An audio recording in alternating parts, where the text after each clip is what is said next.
नमस्कार मैत्रिणींनो, श्री स्वामी समर्थ. औरंगजेबाच्या मुलीचं पुढे काय झालं? छत्रपती शाहू महाराजांनी तिची कबर का बांधली? औरंगजेबाला 4 मुली होत्या. त्यातील जिन्नतुन निसा ही मुळातच शांत स्वभावाची होती. जेव्हा औरंगजेब वार्धक्याकडे वळला तेव्हा तो अनेक आठवणीमध्ये हरवून जायचा. त्यानं दख्खनवर चढाई करण्यासाठी आणलेले 5 लक्ष सैन्य, 4 लाख जनावरे, एकाहून एक सरस सरदार, बक्कड पैसा त्यांच्या मदतीने त्याने मोहीम करून सुरुवातीला आपले संसार सुरू केले होते. त्यानं आपल्यासोबत जे सैन्य आणलं होतं त्या सैन्यांची मुलं देखील आता मोठी झाली होती. ती मुलं येथे जन्मली आणि इथेच मोठी झाली. त्यांना त्यांचं मूळ घर हे आता माहीतच नव्हतं. पायी प्रवास करून ऊन वाऱ्याशी झगडत ते सर्व जगत होते. कित्येक रात्री कंदी तंबूमध्ये, कधी उघड्यावर तर कधी मराठ्यांच्या भीतीने ते आपले दिवस घालवत होते. दख्खनमध्ये संभाजी महाराजांना संपवायला आल्यापासून साऱ्या कटू आठवणी त्यांच्या मनामध्ये येत होत्या. वार्धक, अतिश्रम आणि 26 वर्षाची घोडदौड यामुळे औरंगजेब आता शरीराने आणि मनाने थकला होता. थरथरती वाकलेली मान, कृशी झालेले शरीर आणि त्यावरती आलेल्या सुरकुत्या, डोळ्याभोवती झालेली काळी वर्तुळे, खोल डोळे, बसक्या गालांचे खाली आलेले ओघळ, अशा बेसूर रूपामध्ये औरंगजेब दिवस काढत होता. त्याला मनातून आता हे कळलं होतं की आपल्या सैन्यावरती देखील आपलं हवं तितकं प्रभुत्व राहिलेलं नाही आणि आता तो शेवटच्या घटकेकडे वळणार आहे. एके दिवशी संध्याकाळी नमाज पढून झाल्यावरती त्यानं आपली मुलगी जिन्नतुन निसा हिला निरोप पाठवला.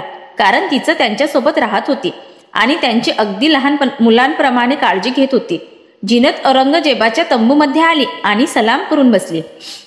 बसताना तिची ओढणी खाली पडली तेव्हा पहिल्यांदा औरंगजेबाला आपल्या मुलीच्या डोक्यावरचे पांढरे झालेले केस दिसले. आपली मुलगी ही आता वार्धक्याकडे झुकली आहे हे पाहून त्याला थोडं वाईट वाटलं. हळूच आवाजात तो म्हणाला, हमें माफ करना शहजादी, आपकी इतनी उम्र हो गई फिर भी मैं आपकी शादी नहीं कर पाया. ती नेहमी औरंगजेबासोबत राहत होती. ती त्यांची काळजी करायची. तिला औरंगजेबाची प्रत्येक गोष्ट पटत होती. असंच नाही तरी देखील ती त्याला कधीच विरोध करत नसे. त्यामुळे आपल्या वडिलांच्या तोंडून असे शब्द ऐकून ती आपल्या वडिलांना म्हणाली, आप ऐसा क्यों कह रहे हैं अब्बाजा, मेरी जिंदगी तो आपका ख्याल रखने के लिए ही है. इससे और ज्यादा पाक म्हणजेच पवित्र काम क्या हो सकता है. नहीं बेटी, आपकी बहन शेबुनिसा हमारी कैद में ही मर गई. हमारे हर बेटे ने बगावत की. यह तख्त हासिल करने के लिए हमने अपने भाइयों को, अपने बच्चों को मरवाया.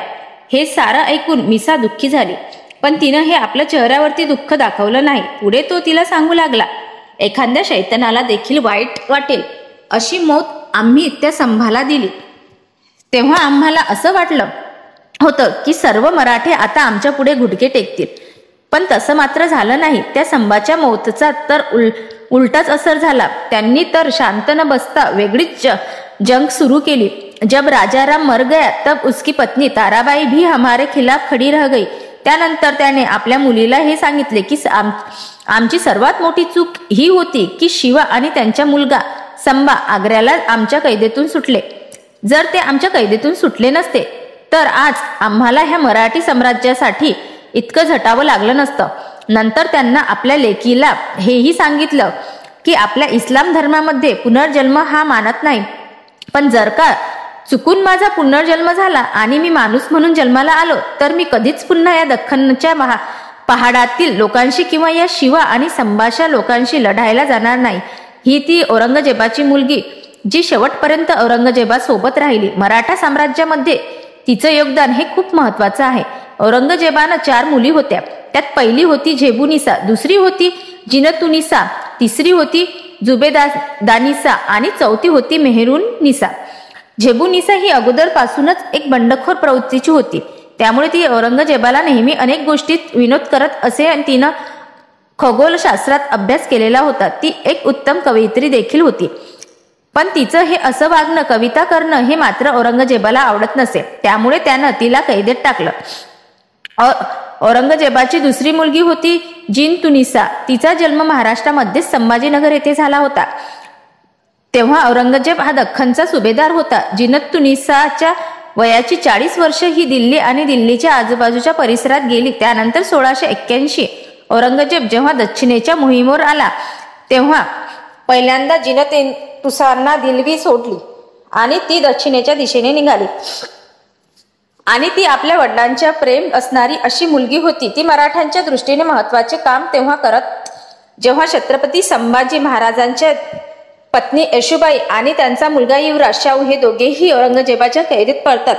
त्यावेळी जिंतून निसा ही महाराणी येशूबाईंना आणि युवराज शाहूंना कैदेत असताना खूप सांभाळून घेते. त्यांच्यावरती कुठल्याही प्रकारचा टोकाचा अन्याय किंवा अत्याचार ती होऊ देत नाही. शाहू महाराजांनी जेव्हा कैद झाले तेव्हा ते फक्त 7 वर्षाचे होते. त्यामुळे या 7 वर्षाच्या लहान मुलाला, गोड मुलाला, या 7 वर्षाच्या छत्रपती संभाजी राजाच्या मुलाला देण्यात ती खूप सांभाळून घेते. त्यांची विशेष काळजी घेते. औरंगजेब हा अत्यंत क्रूर होता. आतापर्यंत त्याने अत्यंत क्रूर निर्णय घेतले. ती मात्र स्वतः तितकी क्रूर नव्हती. तिला प्रत्येक वेळी आपल्या वडिलांचे निर्णय पटतच असत असं नाही, पण तरी देखील ते सगळं तिच्यासाठी करणं भाग होतं. अखेर 20 फेब्रुवारी 1707 औरंगजेबाचा महाराष्ट्राचा या मातीचाच मृत्यू झाला. त्यानंतर ती जवळजवळ 14 वर्ष जिवंत होती, पण मुघल साम्राज्याची होणारी पडझड ती रोखू शकली नाही. औरंगजेबाच्या मुलांच्या पैकी काम बख्श नावाच्या मुलाला ती पाठिंबा देत होती. दिल्लीच्या लाल किल्ल्यापासून जवळच असलेल्या दर्यागंज या भागात तिनं उभी केलेली एक मस्जिद आहे. तिनं आपल्या वडिलांकडून आपल्या हुंड्याची रक्कम घेऊन ती मस्जिद बांधली. तिने अनेक विश्रांती गृह, धर्मशाळा देखील बांधल्या. शाहू महाराज 7 वर्षाचे असल्यापासून औरंगजेबाच्या कैदेत असताना शाहू महाराजांवरती तिनं अत्याचार होऊ दिले नाहीत. एक प्रकारे त्यांचे धर्मांतर होऊ दिले नाही. या कारणांसाठी तिच्या मृत्यूनंतर म्हणजे 1721 साली सातारच्या शाहू महाराजांनी म्हणजे छत्रपती संभाजी महाराजांच्या मुलानं साताऱ्यात एक बेगम मशीद नावाची एक मशीद बांधली. ही बेगम मशीद म्हणजेच अर्थात जिन्नतुन्नसा बेगम यांच्या नावानं बांधलेली मशीद आहे. अशा प्रकारे औरंगजेब जरी क्रूर असला तरी त्याची ही एक मुलगी मात्र मराठा साम्राज्यासाठी एक देवदूत ठरली.